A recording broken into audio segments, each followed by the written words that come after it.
Здравей! Днес няма да ти говоря за клишета, няма да ти обещавам успех за 30 дни, нито ще ти обяснявам как да бъдеш перфектната версия на себе си. Днес ще ти говоря за нещо по-дълбоко, за страха, за онзи страх, който носиш в себе си още от дете. Страхът да бъдеш себе си. И ще ти покажа как точно матрицата, тази система, в която живеем, използва този страх, за да те държи в подчинение и как можеш да го преодолееш. Остани до края на това видео, защото ще ти дам мощен ритуал за самоувереност. Как се ражда страхът? Когато се раждаш, ти си напълно истински. Няма маски, няма филтри, няма страх. Крещиш, когато искаш нещо, плачеш, когато те боли, смееш се, когато си щастлив, рисуваш с пръсти, без да се чудиш дали ще изглежда добре. Ти си цял, свободен, изразителен, смел. Но после започва оформянето, започва дресировката. Днес към шика с думи, погледи, очаквания.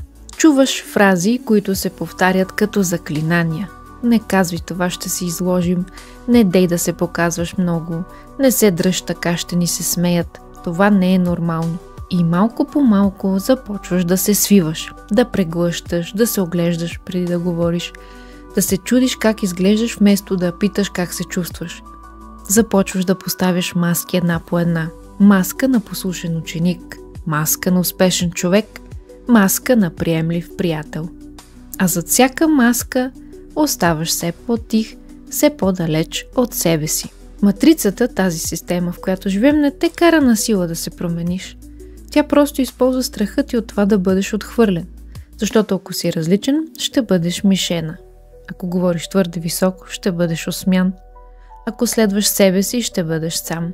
И така се ражда страхът.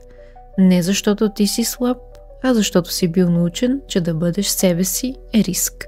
И какво правиш? Свиваш се, мълчиш, приспиваш гласа си и се надяваш, че така ще бъдеш приет. Но в опита да бъдеш приет, спираш да бъдеш себе си. Ако дотук усещаш, че това видео е за теб, спри за момент. Отдели 5 секунди и се абонирай за този канал Изобилие с радост. Тук няма маски, тук говорим истината, която другите премълчават. Говорим за свободата да бъдеш себе си и за пътя обратно към теб. Как матрицата поддържа страха? Страхът да бъдеш себе си не изчезва просто така. Матрицата се грижи да го поддържа жив. Всеки ден, по много начини. И тя не го прави директно, не с насилие, а с нещо много по-хитро. Сравнение.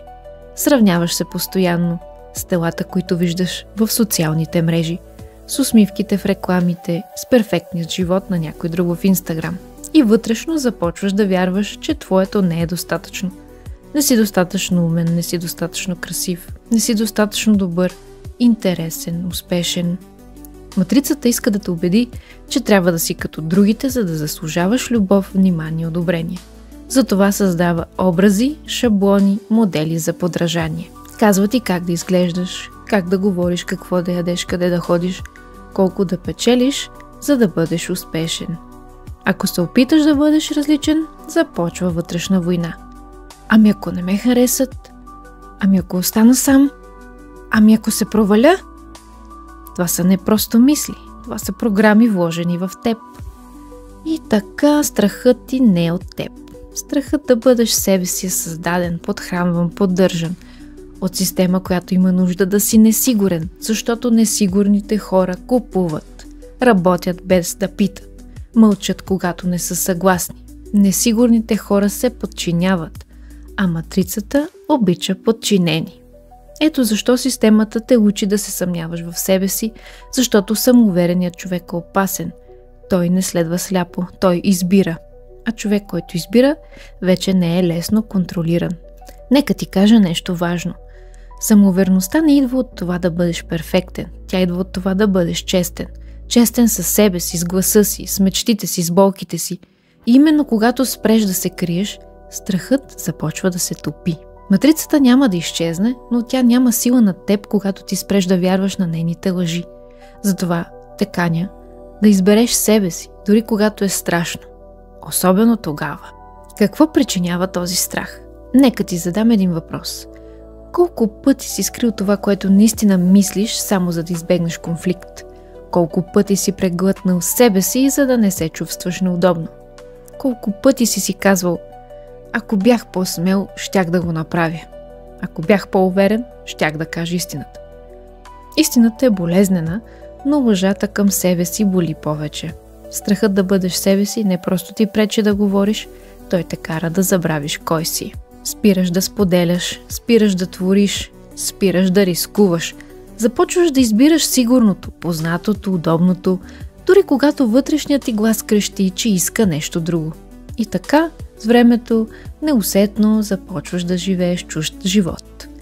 Работиш работа, която не ти носи смисъл, стоиш в отношения, които те изтощават, обличаш се, говориш и се движиш така, както трябва. Но вътре в теб нещо умира. Това причинява този страх. Загуба на себе си.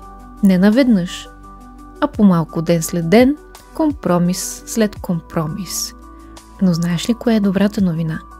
Колкото и да си се изгубил, колкото и да си се крил, твоето истинско аз никога не е изчезнал. То чака. Чака да бъде видяно. И сега ще ти покажа как можеш да започнеш да го събуждаш. Ритуал за самоувереност. Самоувереността не е талант, не е дар. Тя е навик. И като всеки навик, можеш да я създадеш. Нека ти дам един прост, но мощен ритуал. Наричам го 3 минути на ден за себе си. Застани пред огледало. Гледай себе си. Не за да търсиш недостатъци, а за да си спомниш кой си. И кажи на глас: аз съм тук. Аз съм достатъчен. Аз избирам да бъда себе си. Повтори го на глас, не го шепти. След това запиши ето това в тефтер. Днес ще бъда автентичен, дори ако това ме плаши. И после направи едно малко нещо, което ти напомня, че си свободен. Облечи онова, което ти харесва. Кажи не или кажи да, но да бъде твой избор.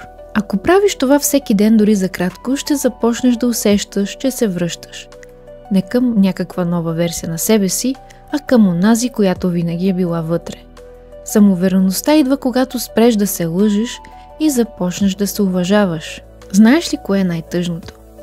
Че много хора ще прецакат целия си живот, без да са били себе си. Ще живеят така, както им е казано, ще обичат така, както се очаква, ще се страхуват и ще се преструват, че не ги боли. Но ти не си тук, за да бъдеш като всички. Ти си тук, за да бъдеш себе си, с гласа си, с слабостите си, с дара си. И точно в това се крие твоята истинска сила. Не в това да си перфектен, а в това да бъдеш автентичен. Да бъдеш себе си в свят, който постоянно се опитва да те промени, е най-смелото нещо, което можеш да направиш и най-освобождаващото. Не чакай подходящия момент, той няма да дойде. Ти си моментът. Ти си Нео в собствената си история. И изборът е пред теб сега. Продължаваш ли да живееш в матрицата или се събуждаш? Аз вярвам в теб, но по-важното е време е ти да повярваш в себе си. Ако това видео остави следа в теб, сподели го. Не го пази само за себе си. Харесай го, за да достигне до още души, които се пробуждат. И се абонирай за моят канал Изобилие с радост. Тук сме, за да ти припомним кои сме. И да се върнем към себе си.